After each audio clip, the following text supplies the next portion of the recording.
কিছুই নয়, শেষ মুহূর্তে একবার আপনাদের সাথে একটু গল্প করতে চলে এলাম। আসলে এই 1 মাস ধরে সোশ্যাল মিডিয়ার বিভিন্ন প্ল্যাটফর্মে আপনাদের সাথে এত ইন্টারাকশন হয়েছে যে কিছু মানুষের নাম মুখ মানে যে ছবি একটু করে দেখা যাচ্ছে, মাথার মধ্যে বসে গেছে। তো যাই হোক, কালকে দ্বিতীয় দফার ভোটকর্মী বন্ধুরা সকলেই ভোট করতে যাবেন, আমিও যাব। তারপর যে যার কাজ।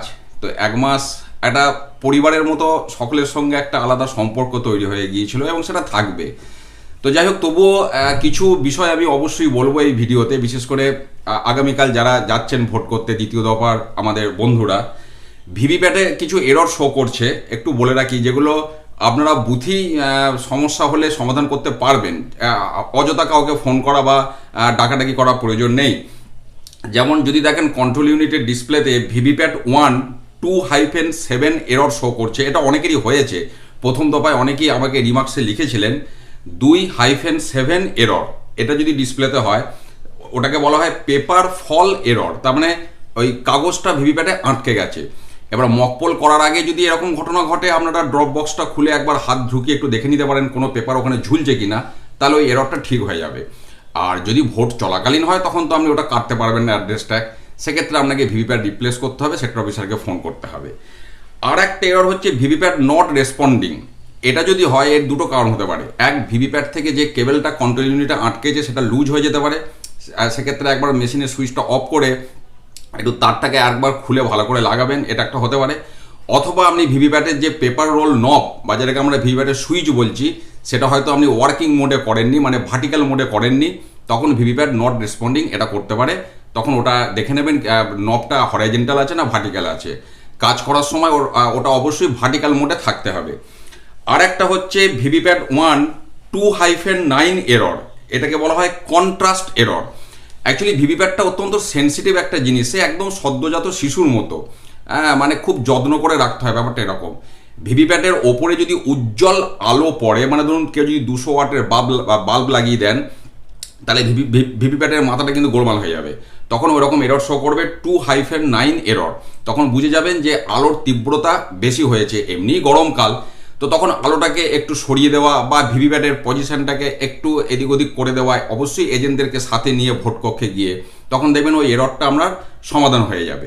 পাশাপাশি কন্ট্রোল ইউনিটের টাইম নিয়ে তো আমি আগে বলেছি, ওটা আমি আর সময় নষ্ট করছি না।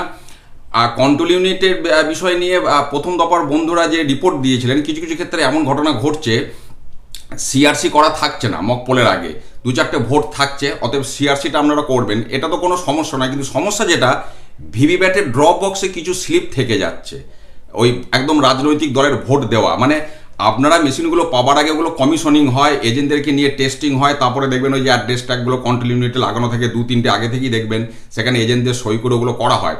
তো সেই সময় ওই ড্রপ বক্সটা হয়তো খালি করতে গিয়ে 2-3টে স্লিপ রয়ে গেছে। তো আপনি যদি এবার মকপোল করার সময় সেটা খেয়াল না করেন, তাহলে তো ওই ক্যান্ডিডেটের 2টো স্লিপ ওখানে বেশি থেকে যাবে। তো যে কারণে মকপোল, আমরা এতদিন যেটা বলে আসতাম যে মকপোল হয়ে যাবার পর ভিভিপ্যাটের ড্রপ বক্সটা ঠিক করে খালি করবেন, তো এখন যেটা বলছি যে মকপোল করার আগে একবার ড্রপ বক্সটা খালি আছে কিনা চেক করে নেবেন, তারপর মকপোলের পর তো খালি করবেনই। যেমন আমরা স্কুলে ছাত্রছাত্রীদেরকে বলি যে বাথরুম করার আগে জল দিবি, আবার বাথরুম করে জল দিবি, বিষয়টা খানিকটা সেই রকম। তো এই কটি বিষয় একটু সতর্ক থাকবেন। আর একটা কথা বলি, কিছু কিছু ফর্মে দেখবেন দুটো টেকনিক্যাল টার্ম ইউজ করা হয়, একটা হচ্ছে আন্ডার রুল 49O আর একটা আন্ডার রুল 49MA। এবার পাশে সেটা কি ধরনের বিষয় লেখা থাকে, কিন্তু অনেক ক্ষেত্রে লেখা থাকে না, শুধু ওইটুকু লিখে ছেড়ে দেয়।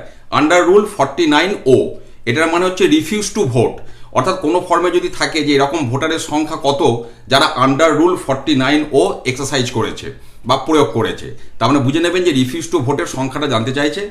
আর আন্ডার রুল 49MA মানে হচ্ছে টেস্ট ভোট। এই দুটো একটু মাথায় রাখবেন, অনেক সময় ফর্মের পাশে ওটার ব্যাখ্যাটা দেওয়া থাকে না।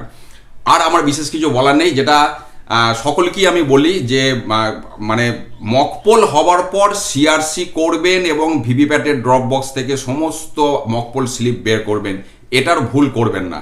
এই ভুলটা করে এসে যদি আপনি প্রশ্ন করেন যে এটা হয়ে গেছে কি হবে, তার উত্তর অ্যাকচুয়ালি কিছু নেই। যে কারণে সিআরসি অবশ্যই অবশ্যই করবেন এবং ভিভিপ্যাট থেকে মকপোল স্লিপগুলো অবশ্যই অবশ্যই অবশ্যই বের করবেন। আর ভোট হয়ে যাওয়ার পর কন্ট্রোল ইউনিটের ক্লোজ বটনটা অবশ্যই প্রেস করবেন, এটাও যেন ভুল, এই 3টে জিনিস ভুল করবেন না। এটা তো মাথার মধ্যে ঢুকিয়ে নিন, মকপোলের পর সিআরসি করতে হবে, মকপোল স্লিপগুলো ভিভিপ্যাট থেকে বের করতে হবে, আর ভোট শেষ হওয়ার পর কন্ট্রোল ইউনিটের ক্লোজ বটনটা প্রেস করতে হবে। এই তিনটে যেন আপনারা ভুল করবেন না। বাকি ফর্ম ফিল আপ এদিক ওদিক কিছু 19-20 হোক, তাতে কোনো অসুবিধা নেই, কোনো দুশ্চিন্তার কারণ নেই। ব্যাস এইটুকুই বলার। সবাই ভালো করে ব্যাগ ট্যাগ গুছিয়ে নিন। আগামীকাল একটু সকাল সকাল করেই ডিসিতে চলে যাবেন, তাহলে কাজের খুব সুবিধা হবে। আর যা যা জিনিসের দরকার আপনারা ঠিকঠাকভাবে লাগেজ নিয়ে নিন, কোনো চিন্তা করবেন না। খুব ভালো করে সবাই ভোট করে আসবেন। ভোট করে এসে আবার না হয় একটু গল্প হবে, তারপর যার যার নিজের কাজ।